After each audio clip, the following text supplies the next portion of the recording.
Hi there, this is Peter from Net Foundation, showing you how to make a course in Itslearning. This is the first video of a new series we have been working on to help people to get started with the basic functions, such as the plans or the different activities you can use to get the most out of the online learning environment that Itslearning has to offer. In this video I will show you how to make a course from the very beginning.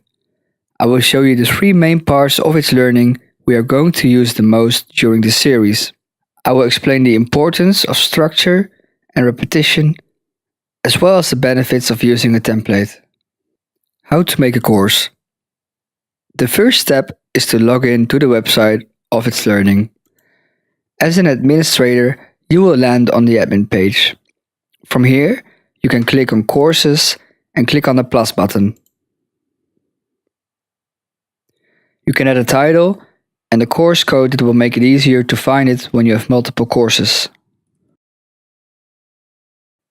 Because I am an administrator across multiple organizations, I can choose to which organization I want to add a course, but you will most likely only have one option to choose from, your own school or organization.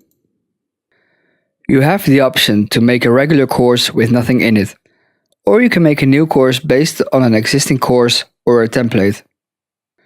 For this demonstration, I want to make a regular course.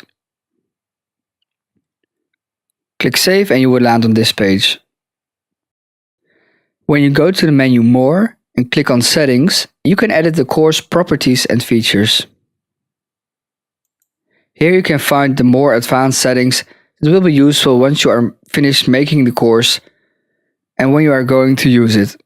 For now, it is not too important. Plans, resources and elements. Before showing how we actually make everything, I want to explain the three main parts we are going to use in Itslearning. In the resources we are going to make folders per week or per lesson, and in those folders we can put everything we want. These things are called elements, like an assignment, a page or a task. Click on Plans to go to the plans, and this is the area or the space where the students can begin to follow the course and start learning.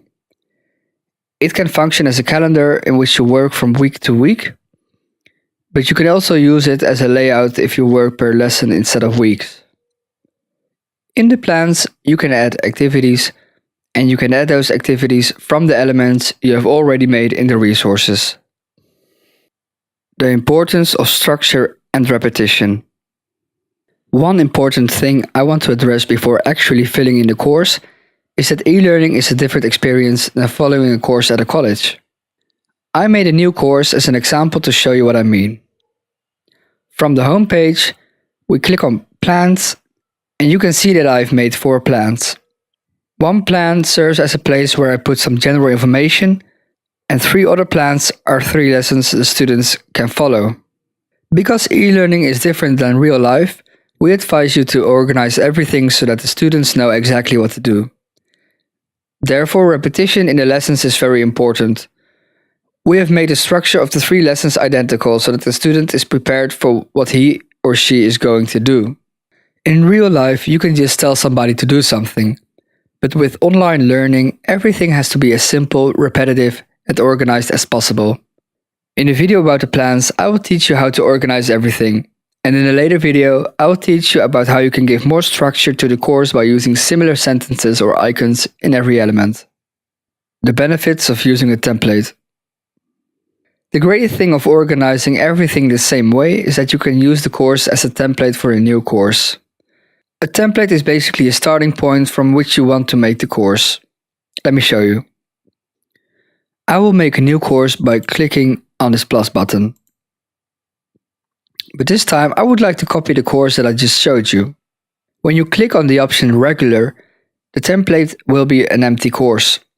But I can choose another template or starting point by selecting this, where it says based on an existing course or a template. As I select this, I get the option to browse for the course template I want to use. The template or starting point will be the course I have already made.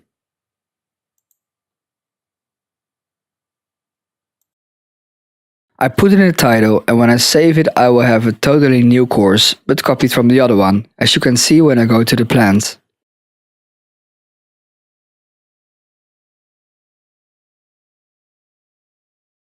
And from this point I can make changes to the course as I would like. Maybe it's a new term and I would like to add new dates, or the lessons are different and I would like to change the descriptions and the actual content of the elements. In the next video I will show you how to make use of the plans and resources and how you can actually begin to build the course. Thank you for watching.